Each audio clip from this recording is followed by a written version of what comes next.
ಶಹೀದ್ ಟಿಪ್ಪು ವಕ್ಫ್ ಎಸ್ಟೇಟ್ನಲ್ಲಿ ಬ್ರಹ್ಮಾಂಡ ಭ್ರಷ್ಟಾಚಾರ ನಡೆದಿದೆ. ಶ್ರೀರಂಗಪಟ್ಟಣದ ಟಿಪ್ಪು ವಕ್ಫ್ ಎಸ್ಟೇಟ್ನಲ್ಲಿ ಮಹಾ ಅಕ್ರಮ ಆಗಿದೆ.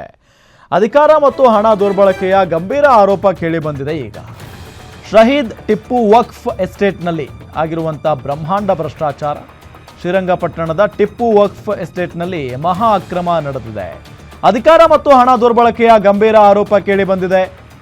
15 ವರ್ಷದಿಂದ ಕಮಿಟಿ ಅಧ್ಯಕ್ಷರಾಗಿರೋ ತನ್ವೀರ್ ಸೇಠ್, 20 ವರ್ಷದಿಂದ ಇರ್ಫಾನ್ ಕಾರ್ಯದರ್ಶಿ ಆಗಿದ್ದಾರೆ. ಕಮಿಟಿ ಅಧ್ಯಕ್ಷ ಕಾರ್ಯದರ್ಶಿ ಇಬ್ಬರೂ ಸೇರಿ ಅಕ್ರಮ ಮಾಡಿದ್ರಾ? ನಿಯಮದ ಪ್ರಕಾರ 3 ವರ್ಷದ 2 ಅವಧಿಗೆ ಮಾತ್ರ ಅಧಿಕಾರ. ಆದರೆ ಇವರಿಬ್ಬರು ನಿಯಮ ಉಲ್ಲಂಘಿಸಿ ಅಧಿಕಾರವನ್ನ ದುರ್ಬಳಕೆ ಮಾಡಿಕೊಂಡಿದ್ದಾರೆ. ಅಧಿಕಾರದಲ್ಲಿದ್ದುಕೊಂಡು ಕೋಟಿ ನುಂಗಿದ್ರ. ಹಾಗಾದ್ರೆ ತನ್ವೀರ್ ಸೇಠ್ ಮತ್ತು ಇರ್ಫಾನ್ ಕೋಟ್ಯಾಂತರ ಅನುದಾನ ಆದಾಯ ಲೆಕ್ಕ ಕೊಡದೆ ದುರುಪಯೋಗ ಮಾಡಿಕೊಂಡಿದ್ದಾರೆ. ಸಾಮಾಜಿಕ ಕಾರ್ಯಕರ್ತ ಅಲೀಂ ಉಲ್ಲಾ ಶರೀಫ್ ಆರೋಪವನ್ನ ಮಾಡಿದ್ದಾರೆ. ಬೈಲಾ ನಿಯಮ ಉಲ್ಲಂಘನೆ ದಾಖಲೆ ಸಮೇತ ಬಯಲು ಮಾಡಿದ್ದಾರೆ. ರಾಜ್ಯ ವಕ್ಫ್ ಮಂಡಳಿಗೆ ಮುಸ್ಲಿಂ ಮುಖಂಡರು ದೂರನ್ನ ಕೊಟ್ಟಿದ್ದಾರೆ. ಅಕ್ರಮದ ವಿರುದ್ಧ ತನಿಖೆಗೆ ಆಗ್ರಹಿಸಿದ್ದಾರೆ. ಕೋರ್ಟ್ ಮೊರೆ ಹೋಗುವ ಎಚ್ಚರಿಕೆಯನ್ನ ಕೂಡ ಕೊಟ್ಟಿದ್ದಾರೆ. ಶಹೀದ್ ಟಿಪ್ಪು ವಕ್ಫ್ ಎಸ್ಟೇಟ್ನಲ್ಲಿ ನಡೆದಿರುವಂತಹ ಬ್ರಹ್ಮಾಂಡ ಭ್ರಷ್ಟಾಚಾರ.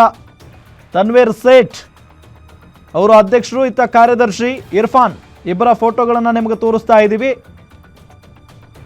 ವಕ್ಫ್ ಎಸ್ಟೇಟ್ನಲ್ಲಿ ಮಹಾ ಅಕ್ರಮವನ್ನ ಎಸಗಿದ್ದಾರೆ ಇವರು ಅಂತ ಹೇಳಲಾಗ್ತಾ ಇದೆ. ಅಧಿಕಾರ ಮತ್ತು ಹಣ ದುರ್ಬಳಕೆಯ ಗಂಭೀರ ಆರೋಪ ಇವರ ಮೇಲಿದೆ.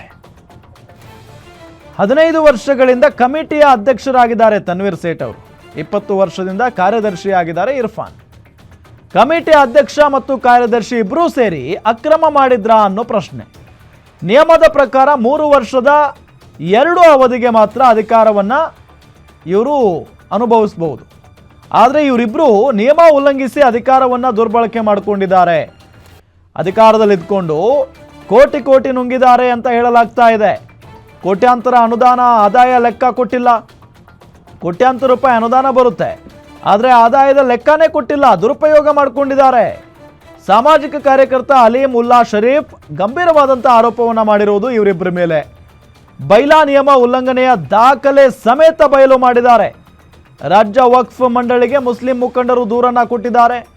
ಅಕ್ರಮದ ವಿರುದ್ಧ ತನಿಖೆಗೆ ಆಗ್ರಹಿಸಿದ್ದಾರೆ. ಕೋರ್ಟ್ ಮೊರೆ ಹೋಗುವ ಎಚ್ಚರಿಕೆಯನ್ನ ಕೂಡ ಕೊಟ್ಟಿದ್ದಾರೆ.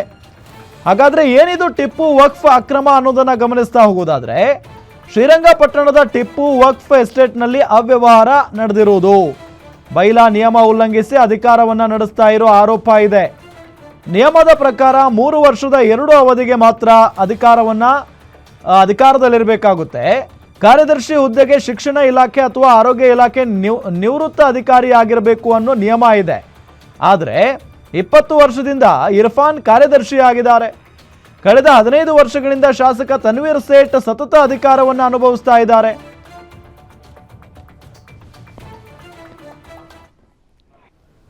ಎರಡು ಟರ್ಮ್ ಅಂತ ಇದೆ, 1 ಟರ್ಮ್ 3 ವರ್ಷ ಅಂತ ಇದೆ. 17 ವರ್ಷ ಅಂತ ಹೇಳಿದ್ರೆ ಆ 17 ವರ್ಷದಲ್ಲಿ 1 ಟರ್ಮ್ ಏನೋ ಅವ್ರು ಇರಲಿಲ್ಲ, ಎಲ್ಲೂ ಕಾಣಿಸ್ತಾ ಇಲ್ಲ. That means he was not there.